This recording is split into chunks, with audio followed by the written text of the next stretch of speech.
حضور سے پوچھا گیا یا رسول اللہ قربانی کیا ہے؟ تو سرکار دو عالم علیہ الصلوۃ والسلام نے فرمایا کہ تمہارے باپ ابراہیم علیہ السلام کی سنت ہے۔ عرض کیا گیا کہ یا رسول اللہ ہمارے لیے اس میں ثواب کیا ہے؟ تو سرکار نے فرمایا کہ قربانی کے جانور کے ہر بال کے بدلے اللہ تعالیٰ ایک نیکی عطا فرماتا ہے۔ عرض کیا گیا کہ حضور جن جانوروں کی پشت پہ اون ہوتی ہے اون کا کیا حکم ہے؟ تو سرکار نے فرمایا کہ اون کے ہر بال کے بدلے بھی اللہ تعالیٰ ایک نیکی عطا کرتا ہے۔ یعنی کوئی شخص جانور کے بال گن سکتا ہے؟ نہیں گن سکتا۔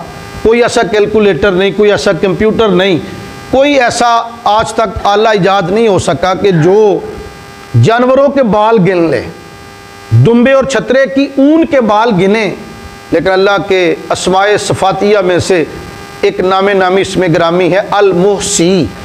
محصی نکلا احساس ہے، احساس کا معنی گننا، کاؤنٹ کرنا، المحصی کا معنی گننے والا، شمار کرنے والا۔ ایسا آلہ نہیں دنیا کے اندر کہ جو ذرات گن لے، پیٹ کے ذرات گنے، پانی کے قطرات گنے، درختوں کے پتے گن لے، بال گن لے، تاروں کی تعداد معلوم کر لے۔ لیکن اللہ کی ذات کو پتہ ہے تاروں کی تعداد کیا ہے، اللہ کو پتہ ہے ذرات کی تعداد کیا ہے، پانی کے قطرات کی تعداد کیا ہے۔